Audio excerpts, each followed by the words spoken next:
Welcome to Between Shelves. where we make connections between literature, theology, philosophy, psychology, and culture. Join us as we explore the interconnectedness of race, spirituality, psychology, and meta-modernism. Each episode invites you into a thought-provoking journey, unpacking how these elements shape our understanding of the world and ourselves. My name is Aaron Waldron. We're a religiously traumatized theopoet and a shaman in journey. Our work focuses on creating community and between spaces for religiously traumatized millennials, navigating life beyond colonized religion. And my name is Rafael Reyes. My work is on the importance of imagination and theopoetics in philosophy and religious pluralism. We invite you to Between Shelves To learn, listen, and become. Hello, everyone. How is everyone doing? Welcome back. Yeah, this is our third podcast, so that's awesome. We're happy to have you join us and spend some time as we talk about some of the cultures and the new rise of meta-modernism and how that engages with religion, philosophy, culture, psychology. And so glad to have you. I think just as a recap, the first two podcasts that we had were on race and modernity, and then spirituality and modernity. And I think that was really to ground ourselves on what meta-modernism is trying to do, which is sort of like this culmination of both modernity and postmodernism, or at least grabbing from both of them to say, okay, what's good from both isms that we can bring in to ours and then make some corrections and move forward. And I think we have done enough on modernity. We could always do more. We could always talk more. But, we're going to move on. Right now, we're going to enter into postmodernity, what it is, some of the key ideas behind postmodernity, what it was trying to do, and see what are some good takeaways as we speak about race. So, Aaron, do you have any just beginning inklings on your thoughts of what postmodernity is? For me, the one thing that stands out is postmodernism is more focused on deconstructing, So for me, I think about deconstructing one's identity, one's history.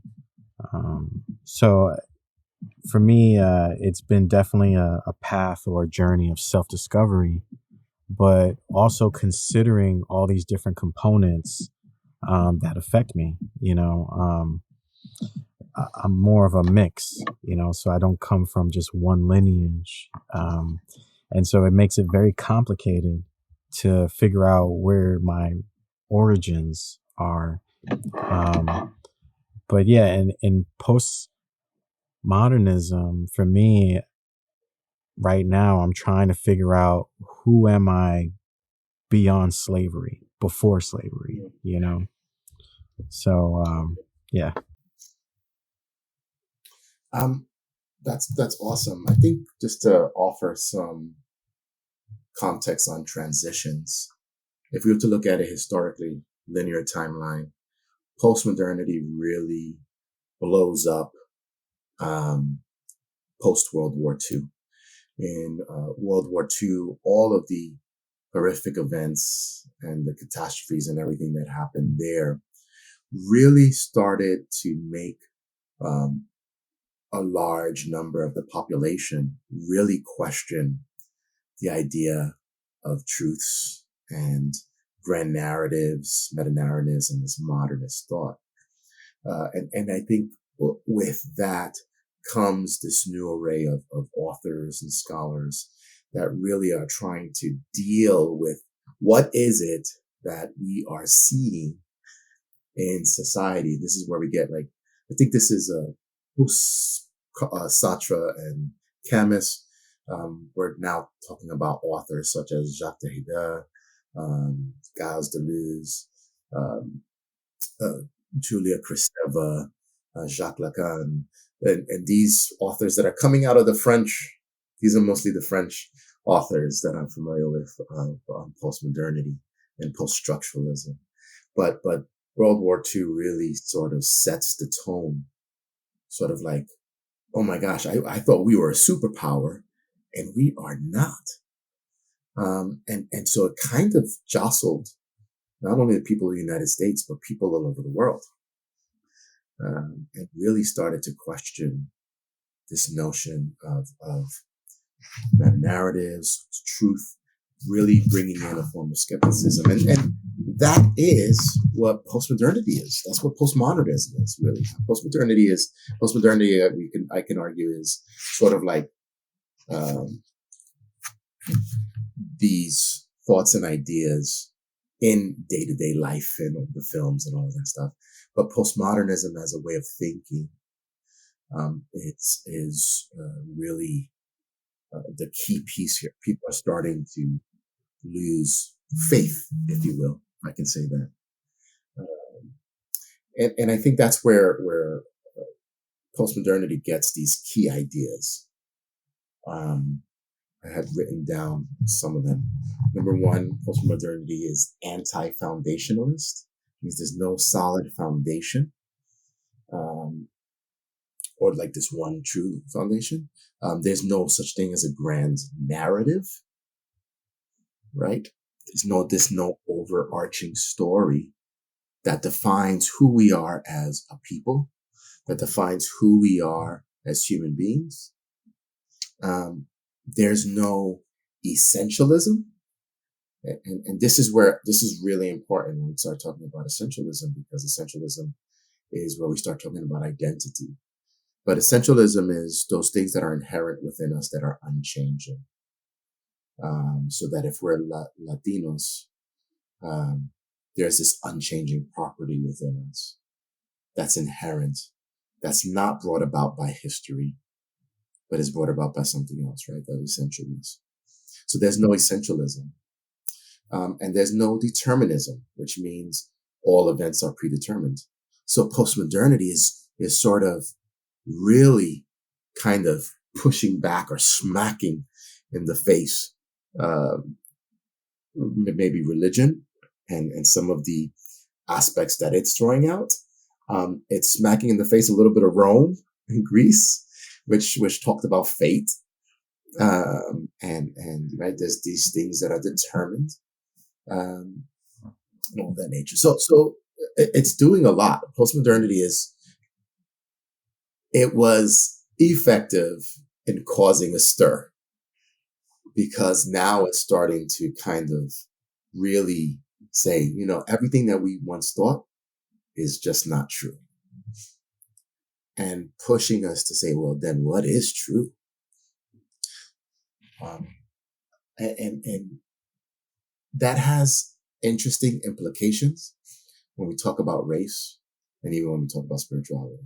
But I just wanted to kind of pause there and see some of your thoughts as I was talking. Yeah, as you were talking, we were thinking of Bell Hooks as an incredible author and contributor to this kind of thinking. She wrote two different books, many books, but these two particular books stood out to me. Yearning, Race, Gender, and Cultural Politics, published 1990, and Black Looks, Race and Representation, published in 1992.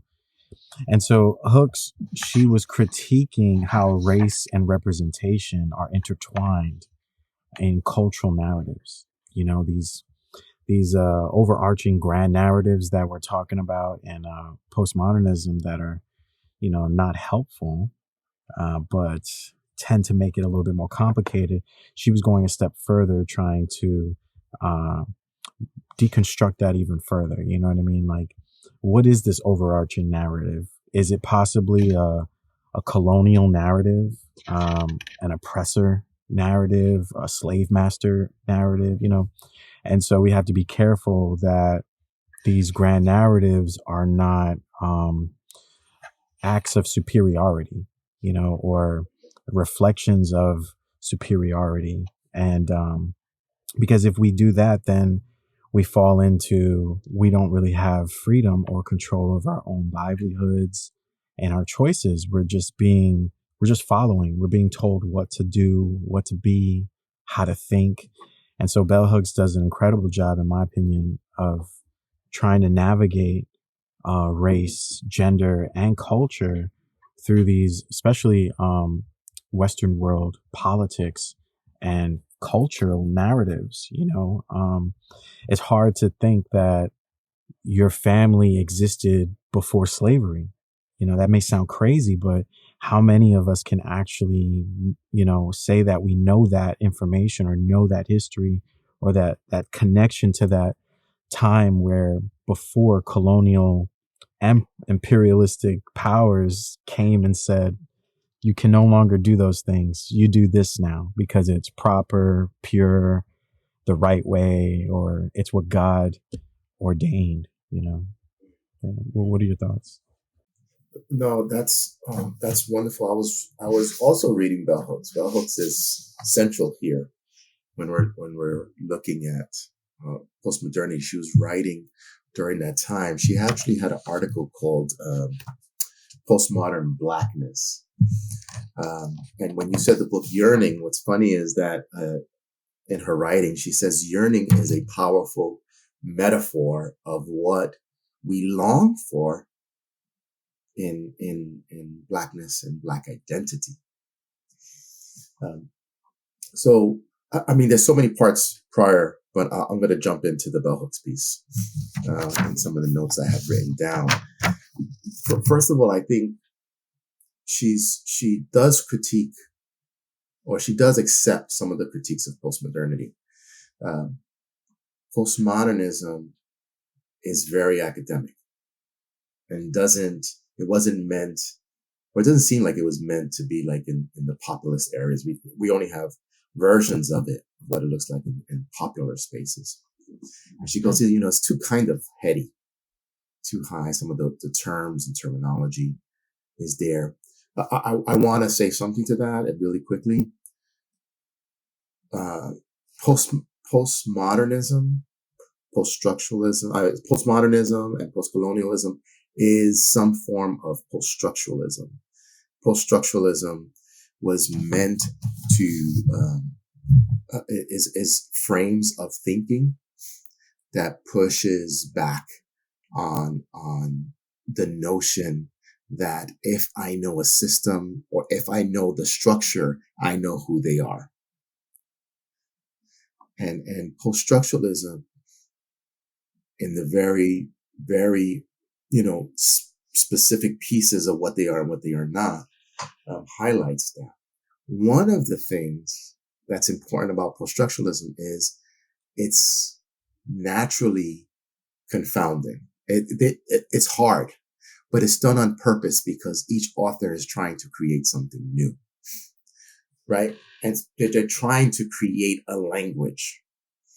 They're trying to create new words and new meanings to push back on systems and saying, no, this is what it means, right? So, instead of having a system that says, hey, this is what it means, and that's all it means, and then when you speak, that's what you're saying, post-structuralists, postmoderns, postcolonials, and the return to, let's say, maybe the original languages is a smack in the face of modernity and saying, no, you cannot define what is language. You cannot define what I mean or what this meaning is. Important. So important, right? It's a pushback against colonization. It's a pushback against the colonizer. It's a pushback against empire. So it's so important. And I think that's something that I always want to lift up when we look at postmodernity. It's considered a negative in that respect, but in one way, they're really trying to do something. And so what Bell Hooks does is she at least says, okay, that's difficult. I accept that. I accept all those things. I also accept that we need to be careful with postmodernity because it may be able to maintain whiteness in academia. she offers that critique. So important, it could be so academic, it doesn't make sense, right? And it's only spoken of between white academic elites. But she goes, no, we need to be there as well. If they're defining race, we need to be a part of that conversation. And so for her, she goes, there are some valuable takeaways with postmodernity and the way it handles identity. And she says, we were told who we are, right? We're told who we are. And postmodernity says, no, there's that no one can tell you who you are. You construct that. So if we were to take a moment and think about what identity is, we could probably loosely define it as identity is who we are in our essence, right? That's what word's important, that essence, that sort of like that central piece. And that's where we get our values and properties and things of thinking from. Postmodernity says there is no such thing as an essence or an essentialness, but that who we are is based on the relationships we have, the events we've been through, the things we've read, the families we've been in, the context, all of that multifaceted things, our history, make up who we are, and we're constantly changing. So our identity becomes fluid and dynamic and is not fixed. That is so liberating in a sense, because if we're looking at pre-Civil War, when we're looking at the time of slavery, and they look to Scripture, and they say, this is you. You are the slave. You are the sinner. You are this. If we look at, let's say, in terms of the Holocaust, and they're creating these experiments to say, oh, because their brain is smaller, they're more or elongated, that makes them dumber, right? And all of these are what we call fixed. These are things that are fixed based on one's biology, right? When we talk about skin color, it's fixed on some values of a meta-narrative that will then say, okay, so then this is who you are. You are sinner. You are black. You are slave. And so on and so forth. So postmodernity says none of that. There is no such thing as a meta-narrative, number one. And number two, there's no such thing as essentialism. And so if there's no such thing as essentialism, that there's this essence of who you are that maybe comes from the divine, that means you are not slave. You are not bound to these things, but that you are and can become whatever you identify as, what you want to be. Bell Hooks grabs on that. She goes, man, that's liberating. She does bring a word of caution. She goes, we can argue that it could mean, man, I'm trying to find my identity. Postmodernity says I don't have an identity or a fixed one. What's that? She goes, but no, we shouldn't look at it that way. Well, how we should look at it is like, man, I get to research. I get to see who I am. I get to look at my history, and I get to become what I want to be. That is liberating. That is liberating. And that means we could also be multifaceted. We're not bound by anything. And I'm using bell hooks here, and also there's an article or a chapter in a book by an author by the name of Arnold Farr. The chapter is called "The Specter of Race." The Specter of Race: Bell Hooks, Deconstruction, and Revolutionary Blackness. So when we're thinking about this identity, the ability for us to say, I can choose my identity. I can be who I am, and I'm not bound by this a particular value or only looking at this lens. That can be liberating. That's adventurous. I use a Whiteheadian term, this notion of adventure of ideas, this adventure of the formation of my identity. So that's something that bell hooks grasps onto in postmodernity and says, man, that's awesome. It allows for fluidity, gender fluidity, right? We're not bound to be male or female. It could honestly say, hey, I am multi-race. I have mixtures of,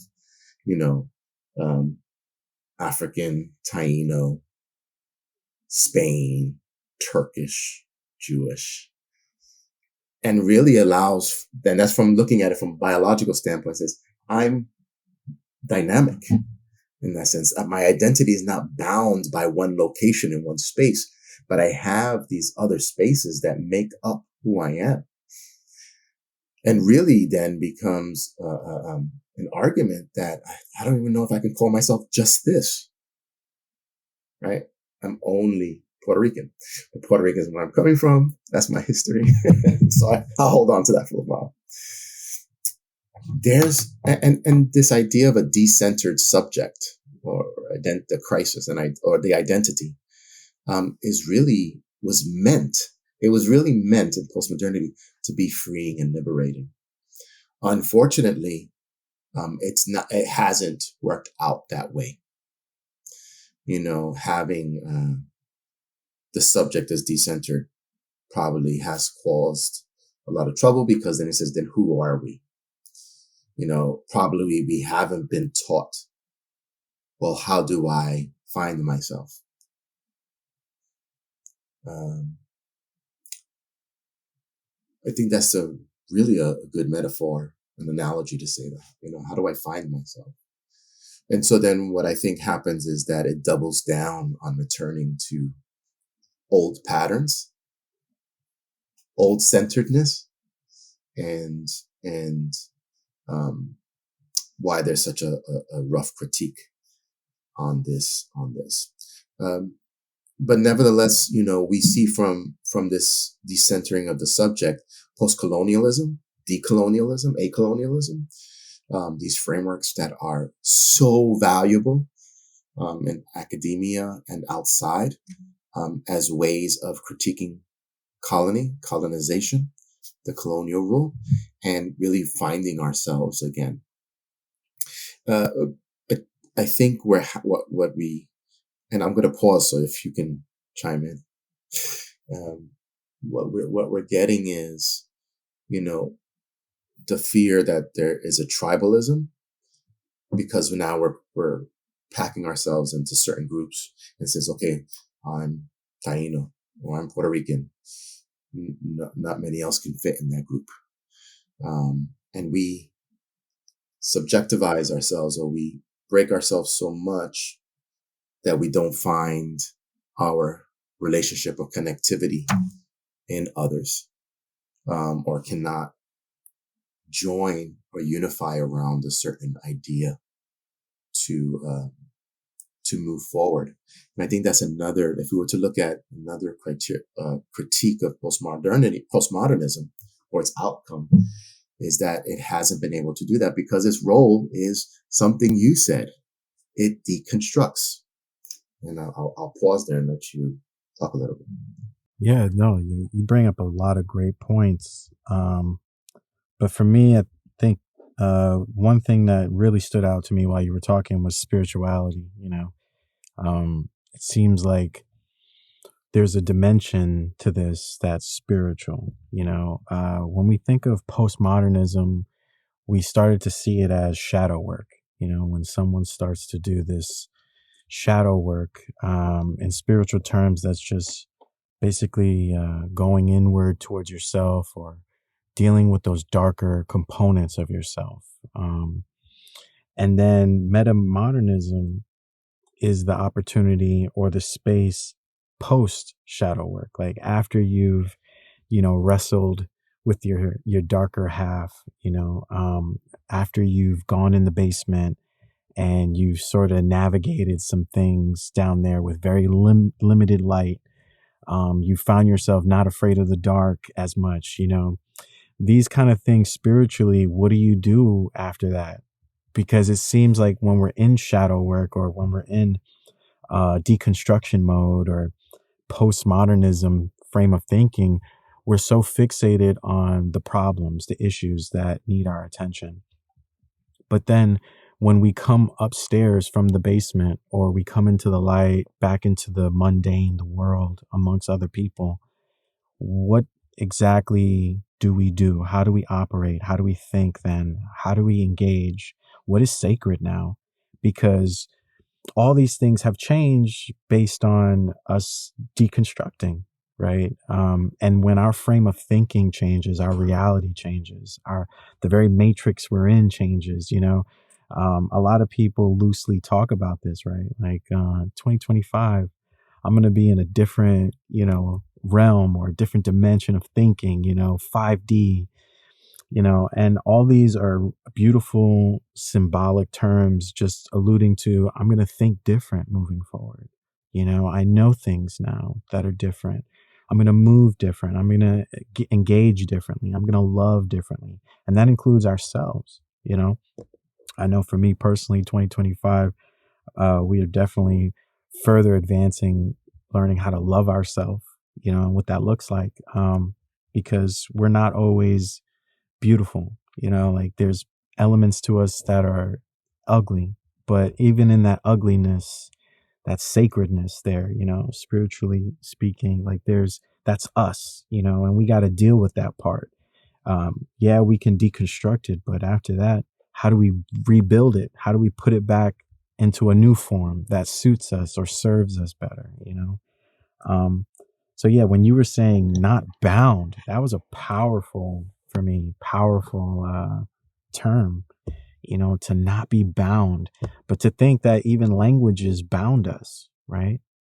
I'm always going back and forth. You brought up Taino and being Boricua and Puerto Rican.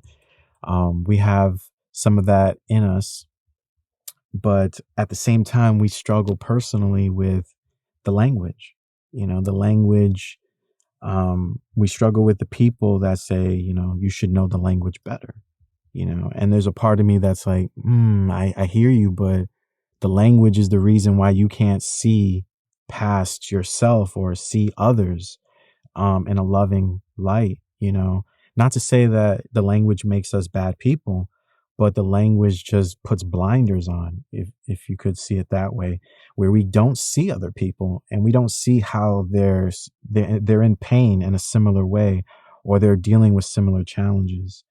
So for me, I'm always considering languages, but how much am I going to invest in that language, so that I don't even get blinded. Hey there, listeners. Dr. Waldron here. If you're enjoying the deep dives in today's conversation, we've got something that might interest you. Throughout this podcast, we mention a variety of books that align with various themes, concepts, ideas, as well as theopoetic, symbolism. Whether we're talking about meta-modernism, psychology, spirituality, film, or even philosophy, by using the Amazon affiliate links we've provided in the episode description, not only can you get your hands on these books quickly and easily, but you'll also be supporting this podcast project at no extra cost to you. It's simple. It's a really simple way to show your support and help us continue bringing thoughtful, enriching content your way. So the next time you're curious about a book we discuss, click the link in the show notes or in the description. And thank you for helping us keep this journey going. With that said, let's get back to the dialogue. That's an interesting part, because I think post-structuralism language is important. It's not the all end all of things, but there is a lot of emphasis on language, because in languages is how you understand the structure and see how you break from it. And then they can take from other languages and play. I think that if I were to answer that in a postmodern way, I think one of the metaphors of postmodernity is playfulness and creativity. And I think part of the task of any artist who creates, whether they be a scholar writing in culture, philosophy, religion, no matter what, their goal is to create. And they take language of old and they take the language of new and kind of join them together. When we're looking at the need of to know the language of the old, is really to know the history. I always think that that's history. We need to know history. There's no doubt about it. I think knowing our history and knowing the way the language is allows us to be empathetic to it. However, here's the second part. I think, and this is what the centered subject realizes: I'm a relational being, and that means that the other has to also recognize the new language and say there's something powerful there. There's this growth out of it, and so there's that reciprocity and that relational component that says, okay, you might not know the language, let me teach you the language. That's powerful. I think that's where we get into the spiritual of things and the ability postmodernity has. It's, I will say the modern framework and the modern way of doing things was there's a universal piece, you have to learn it.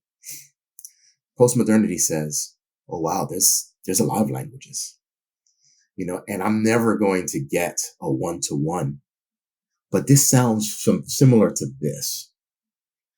And then they listen to it and they're like, man, that's mind blowing. Oh man, that's awesome. And you grow from that. And you see, now we start seeing, wow, our identity does shift and our identity does change because maybe I've gotten a little bit closer to being a Taino, or maybe a little bit farther away. Maybe I'm hurt by it, or maybe I was healed by something. Maybe I took on a metaphor or an analogy that someone told me, maybe from a story from an African proverb, that changes my identity of who I am in some ways. So there's that. That's powerful. That's powerful. If you don't mind, I just wanted to highlight maybe, some things that postmodernity does talk about, and maybe another caution that meta-modernism is trying to correct. There's another author by the name of Lyotard, Lyotard, forgot his first name off the top of my head. And he really kind of establishes postmodernity. And one of the things he really pushed against was the idea that there's this one overarching meta-narrative. So I'm coming back to that.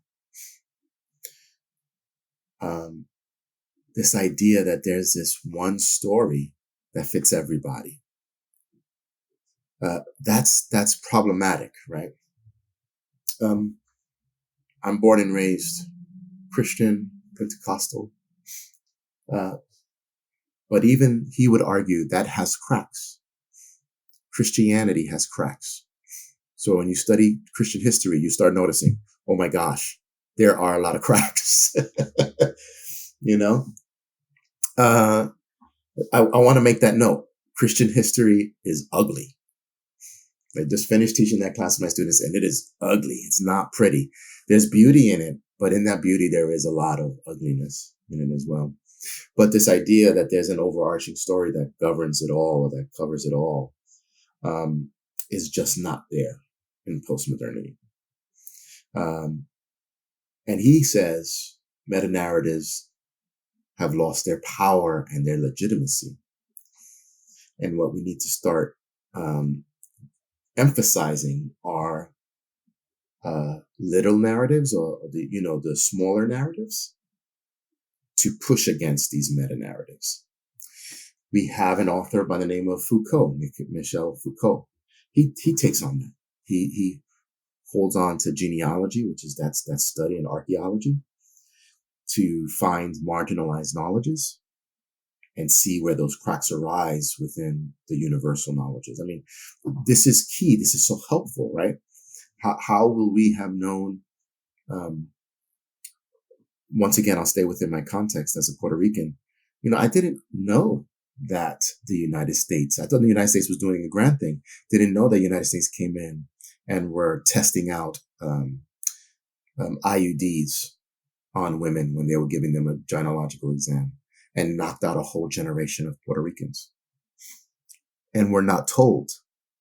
I wasn't aware until, we start researching of how the rise of diabetes and other health conditions did not come out of our own, from our own eating.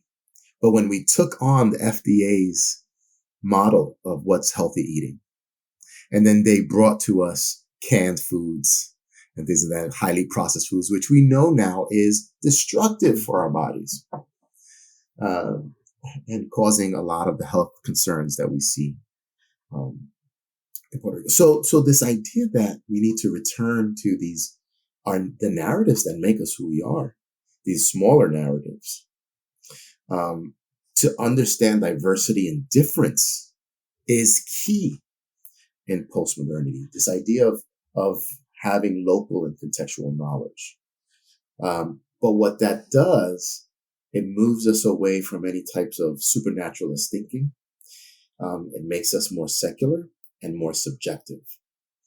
And I think that's where a problem could arise, or this is a critique, because we've gotten more secular, because we've gotten more subjective. We've lost maybe a central way of thinking, like, right, a goal moving towards, and we've just gotten insular. We've gotten super subjective. This is all about me. This is only for me. And we can't think outside of that. I'm going to get a job because I'm going to make money. I'm going to make sure I make the most money. I don't really care about the person next to me. I could be a good friend to them, but I'm not worried about their fiscal responsibilities or how they're doing or anything like that, and so on and so forth. That is an effect of postmodern thinking because it's gotten ultra subjective.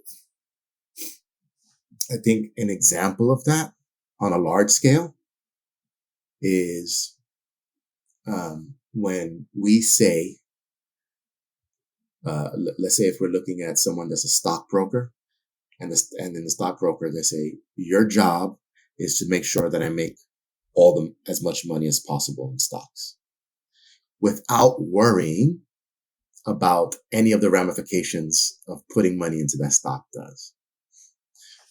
Totally subjective. My only job, my only role is that. I only care about me. Why? Because I'm going to get a bonus at the end of the year. So I move out. I remove everything else out, and I just deal with that. That is a concern that postmodernity raises up or builds up. It's a byproduct, if you will,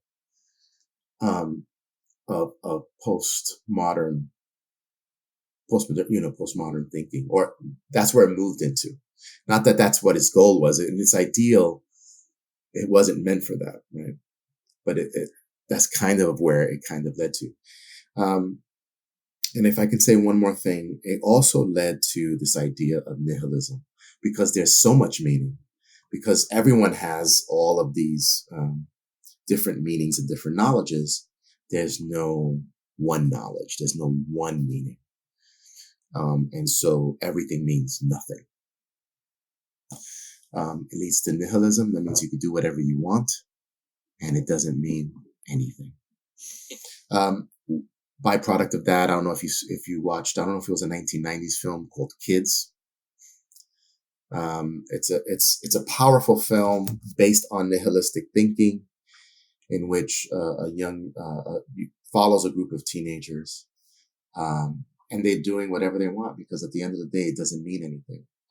And in particular, this young man is promiscuous and is having sexual encounters with multiple people, and then dealing with the consequences of that, which is there is no consequence. Why? Because it means nothing at the end.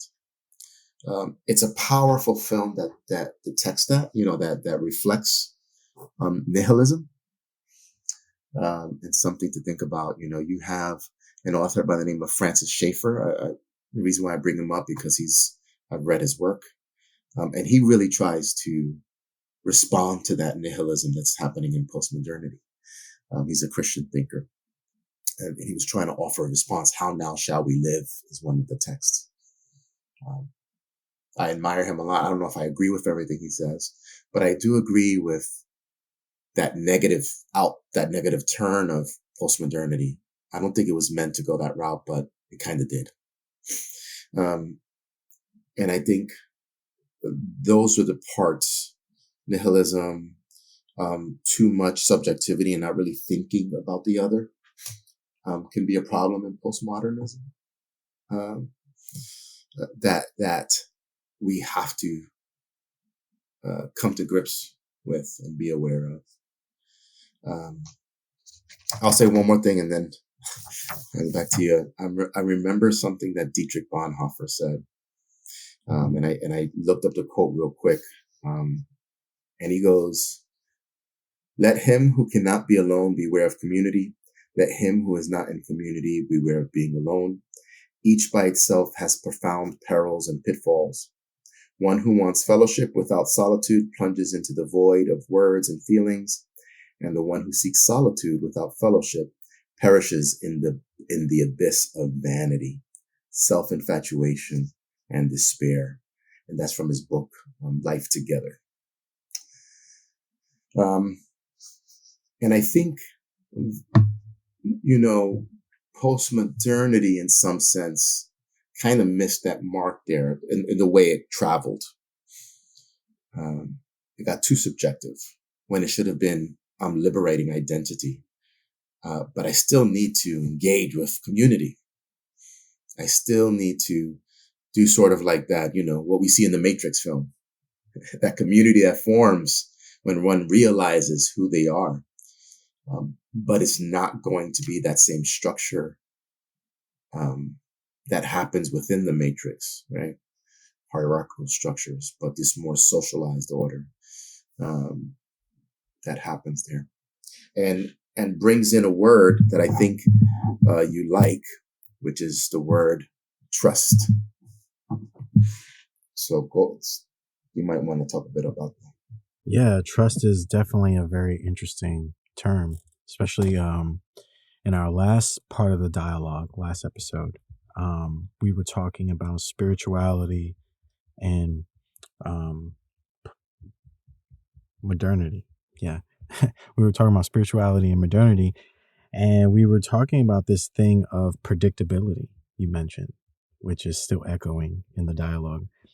And we feel like predictability is connected, quantumly entangled even to this term or this word trust, right?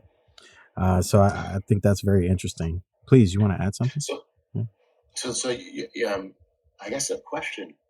You mean the word predictability and the fact that trust is unpredictable, right? Yes. Okay. Yes, sorry for that. Yeah, so to clarify, we were talking about predictability in the sense of the colonizer is in the focus of predicting things or predictable things. They want predictable outcomes.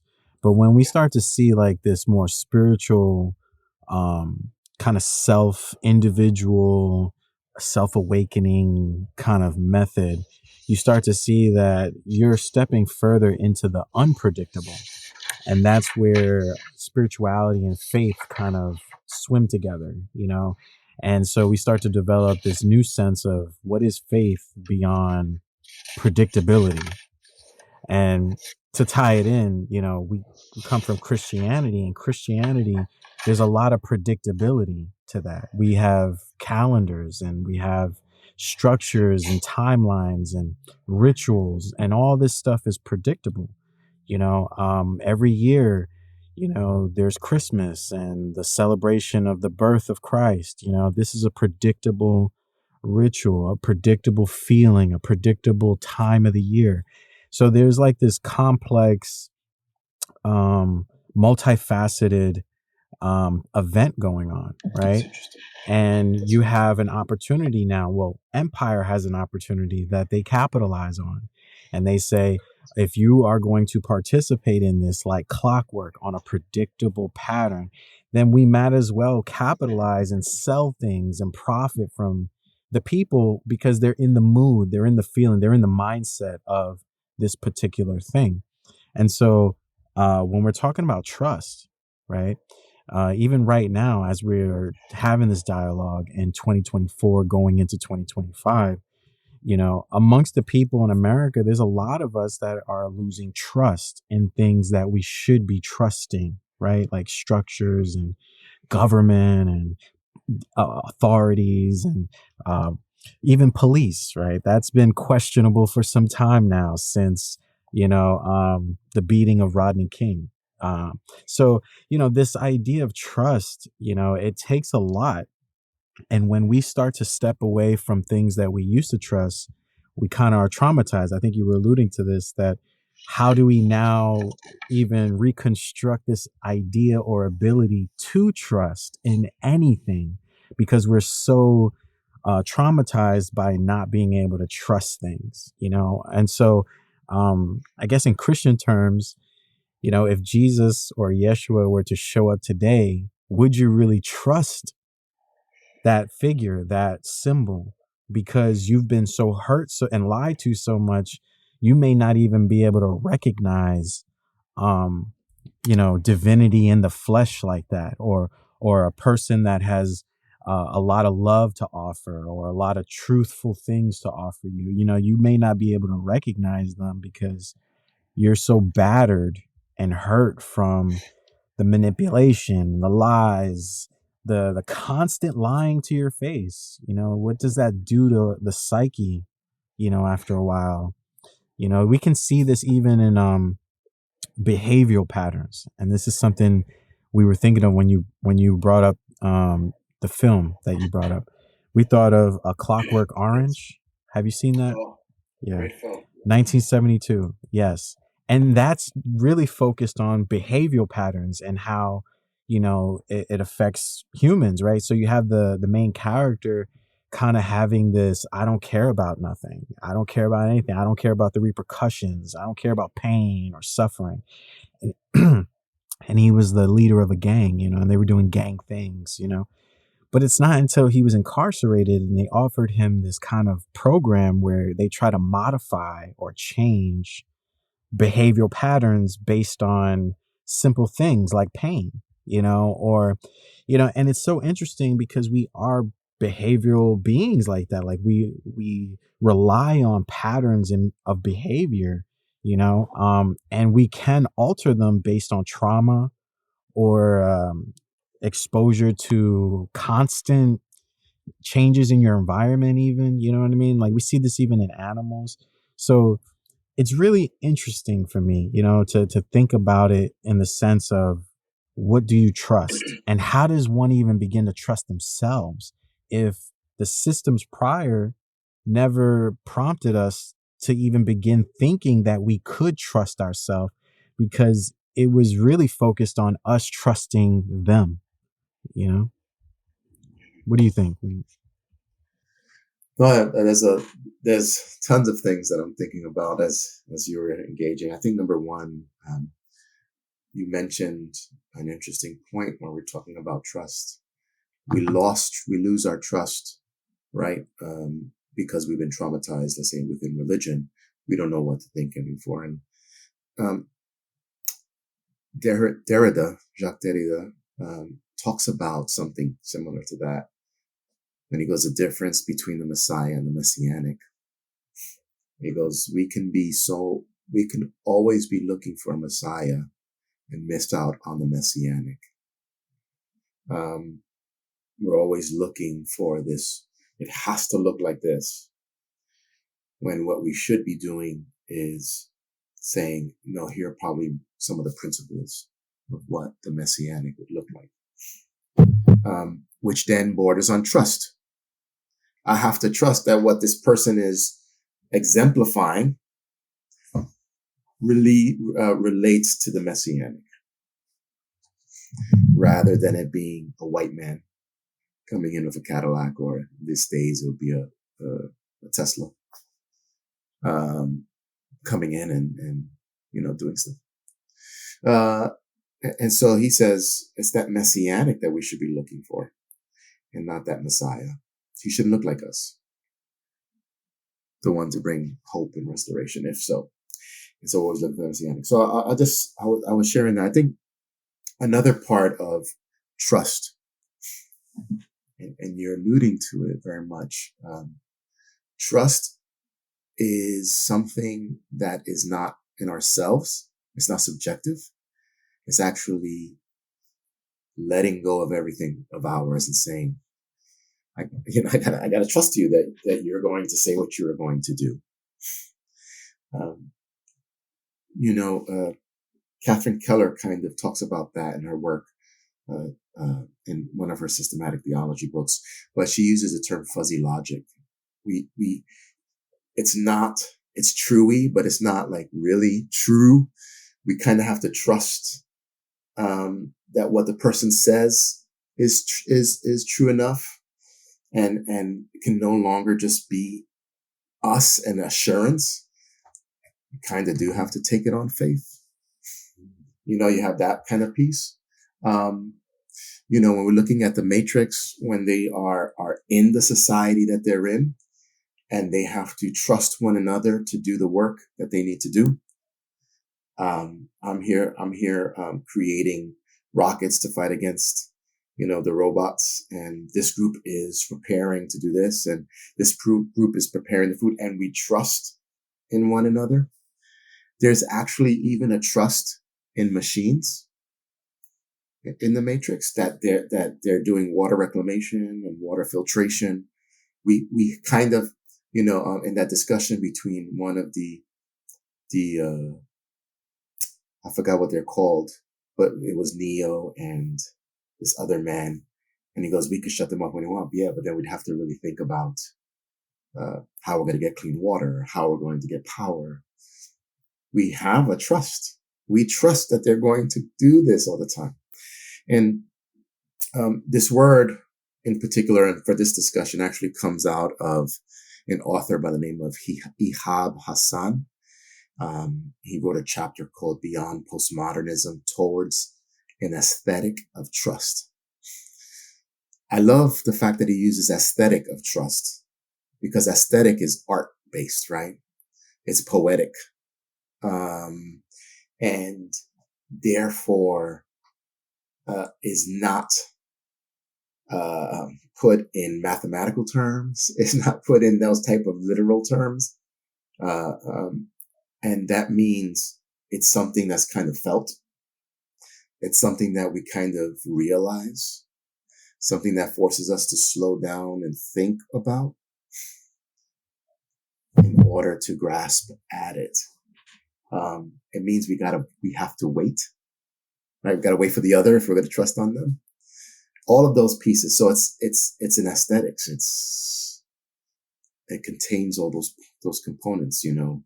We have to wait for the artist to finish painting or structuring the piece, and all those components. So I say that there's some beauty that comes out of postmodernity, and we have some beautiful authors that come out of postmodernity, but it's not without its risks, and it's not without some of the realities of what came out of it, which was there was a form of nihilism, in which, we have so many meanings that we don't have this one central one that we can surround and join in, unless we look at authors like Giles Deleuze and Roland Faber, who say we must surround ourselves or surround the notion that we are different, so that difference is the unifying factor.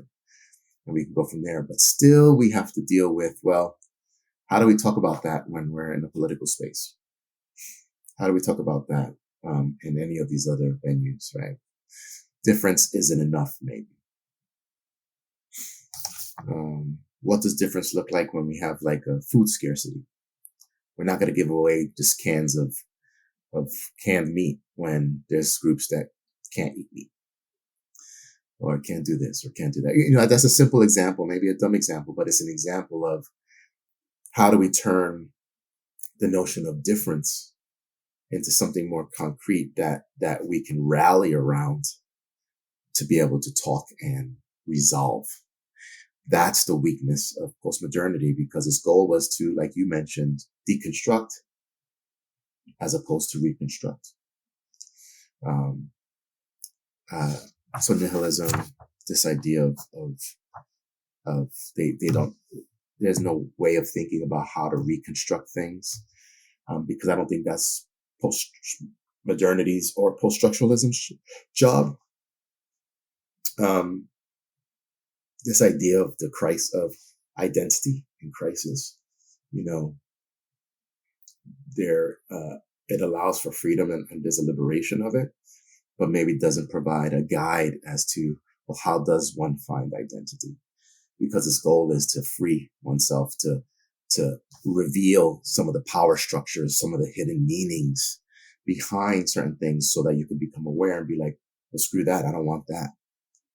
It never tells you, well, what should you look for? And things of that nature. And I think that is where there's there's that aspect of postmodernity or post-structuralism that now we're moving beyond. That if I could just say one more thing, I know I've been taking so much of the time. You know, in the book, there's a book called Supplanting the Postmodern. There were actually 1, 2, 3, 4, 5, 6, 7, 8 different terms of what comes after postmodernity, of which meta-modernity seems to be holding on. But there was hypermodernism, performatism, automodernism, renewalism, altermodernism, digimodernism. But right now, what's holding is meta-modernism. So I just wanted to make that note. Yeah, that opens up a whole nother can of worms. Thank you though, but oh wow. When you were talking, we were thinking of maybe for our listeners that are still in religion and, you know, trying to maybe navigate a little bit beyond, using these analogies out of the Bible, right? A simple one such as the Exodus, right? And this myth or this story, this sacred text, has been in the background of our dialogue today, and you can see it in the sense or in the framework of while the Jews or the Israelites were in Egypt, they were going through a process of post-modernism. They were deconstructing, trying to point out what's wrong and what needs to change. And then the part of the story where Moses, as a critical leadership figure, comes into play is then in this crisis, an opportunity arises where you can now, you know, rebuild, reconstruct, but it's going to be out in the desert. And then this notion of the promised land. For a while, we were looking at it, looking at the surface level of this term, but it seems after having this dialogue, there's another layer to this term, the promised land. It's actually not predictable, even though it's using the word promise, you know, which can be kind of confusing. You think something that's promised to you is predictable, expected, right? Guaranteed. But this promised land actually wasn't a destination, but actually a metaphor to an ongoing process, right? Striving to find something that's always better and sacred and more divine, and it seems like it was further away from the centralization of society, like Egypt at the time. Was a central hotspot, bringing all these people together, whether they wanted to or not, right? The centralizing of people we see when it goes too far, right? It's harmful. But then there's an aspect that's not too far of centralizing that brings us together, like gatherings and families, stuff like that. But when we see it on these larger levels of society, we have stories like this, testimonies, myths that remind us that, uh, you know, sometimes we have to step into the unpredictable in order to appreciate the things that were predictable. Um, and at the same time, push us to think beyond what we're given. Like Egypt said, you guys are just slaves. You'll always be slaves. And then Moses comes in and gives them an opportunity to say, you're more than just a slave. Better yet, you're a child of God. That's how beautiful and loving and powerful you are. And that's how much you're loved. Even though you've been in this state of slavery and you think that because the Egyptians would remind you with their language and their rhetoric that you're beneath them, in actuality, there is no hierarchy. We're all from this source, this God. And so the myth, you can see, we can deconstruct it and then reconstruct it in a way that helps us see this phase or this process of transitioning from postmodernism to even metamodernism in a way of thinking. You know what I mean? What did you think of that? That's awesome. That's awesome. No, I love it. I love it. You actually got me thinking about another scripture verse, and so I was just holding. I was like, I'm gonna wait because I like this analogy and this way of using that particular text to talk about how we move from a modern to a postmodern, then to a metamodern, right? Because you have a way of saying, here's this overarching way of thinking and breaking away from it because we have God working in and through Moses. But there is this postmodern feel of who are we in the midst of that wilderness that you're speaking of, right? And there is an identity crisis there. This return to Baal as a past way of thinking, right? And then in the wilderness, what's beautiful about wilderness, if we look at it from a myth perspective, as you were saying, is that wilderness usually is symbolic of that journey, that journeying, sort of like using the imagination, using that space to kind of really think through and struggle with what we're struggling with. And in one essence, you can say it was a struggle of identity. Who are we as a people? Who will we hold on to? How will we establish our faith and trust? It is there that they slowly build the 12 tribes, where they have an altar, and they do that. So they move and they become and they form identity there. You can sort of say that has the inklings of a meta-modernity, a different people, different brothers, and yet still gathered and rallying around this one divine being, this encounter. And so there's beauty in that. That's a powerful component there. If I can throw one at you, I was looking at Luke 18, verses 35 through 43, and it's the blind beggar who receives sight. Why do I like that one so much? I think that's very postmodern in this one aspect.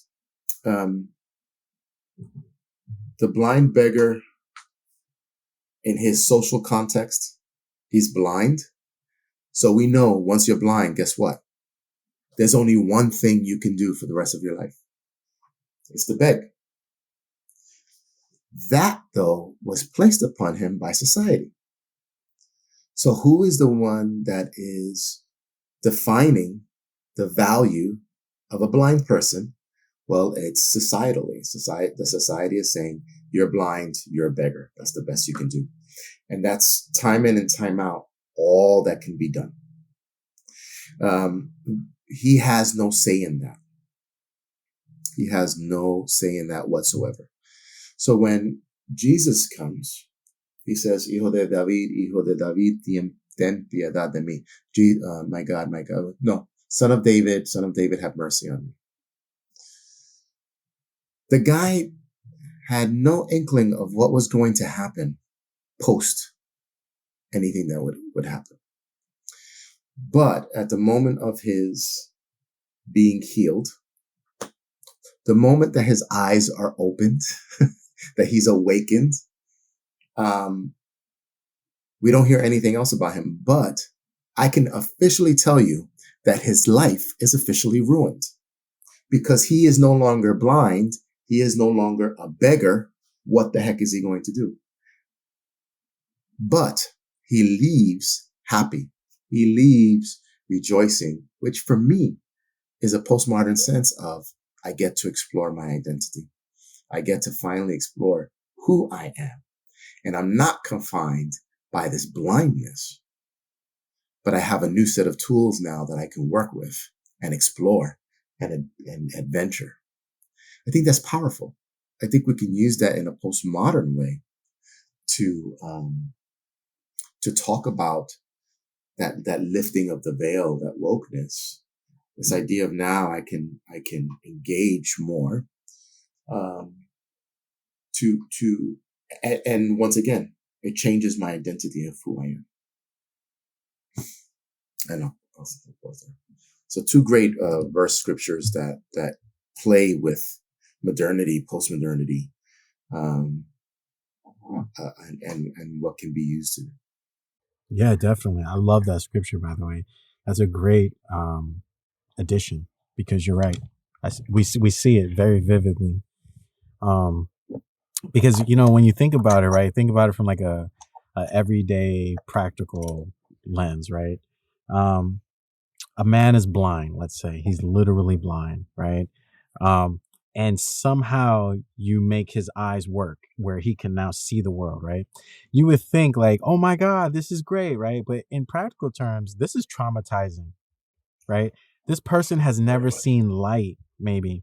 This person has never seen colors. You know what I mean? So like to see that immediately and now be able to see and experience from a whole new, that's traumatizing. It's like you've elevated in altitude too fast. And we all know through science what happens when you go too fast up, and so again, it's pain in that. Like it's not healthy. It's not supposed to be something that's incredibly powerful in that sense. It's supposed to be something that's like, oh, wow, this is a whole new way I got to look at things, And to add, ignorance is bliss. So the man was blind. Now he can see. Do you really think he's going to be living in heaven on earth? Or does he have an opportunity now to see like, damn, I've been surrounded or living in a really messed up world? Like, and my blindness made me see only one aspect of society. From a begging standpoint, life can be great. I'm sorry. I'm not saying everyone should go begging, but if you were to empathize, I beg to get and receive, and people just give it to me. What else do you have to look after? Like your life is pretty much, good at that point, but when you now see you have to now provide for yourself, you have to now go get a job, you got to clean yourself up, you probably got to go back to school. There's no more begging, you know what I mean? And life becomes hella complicated. You got to pay taxes now, whereas the empire was like, oh, you poor thing, no taxes for you here, Now it's like, oh, you're a capable person, taxes, like we're going to hold you to the law because you're capable now, or you're sane enough or something, or you're not disabled enough. You know what I mean? So it's like, that's a really interesting scenario that we can play with to see like, these myths weren't meant, or these sacred texts, weren't intended to be read in a binary way, a literal way. It's definitely highlighting something very complicated. But how do you express complicated things to people that perhaps don't have a high education or something, or they have a very mediocre average education, public education? And we all know through research that's just enough so that you can abide by the rules. It's not really enough for you to choose for yourself or think for yourself. It's just enough so that you can follow the rules. You know what I'm saying? But yeah, beautiful scripture. Thank you for bringing that up. I think that I think what we're seeing in both modernity and postmodernity, there's so much beauty in these frameworks of thinking, but they're not without their problems. And I think that's where what we'll do is we'll continue in our next podcast on what meta-modernity then is trying to offer. Looking at, looking at the caveats of modernity and postmodernity and what meta-modernism is trying to do. Because there's so much beauty in postmodernity, and I am a staunch supporter of post-structuralism and postmodernity, also very aware of its pitfalls, and I could be idealistic of it, but I really want to honor what meta-modernism is trying to do in offering what that corrective is, and so we need to just talk about that as well. And I think we'll do that on our next podcast. Yeah, definitely. Thank you so much for listening in and joining the dialogue. If you missed out on the first and the second, you can catch up so you understand kind of where we've been going with this dialogue.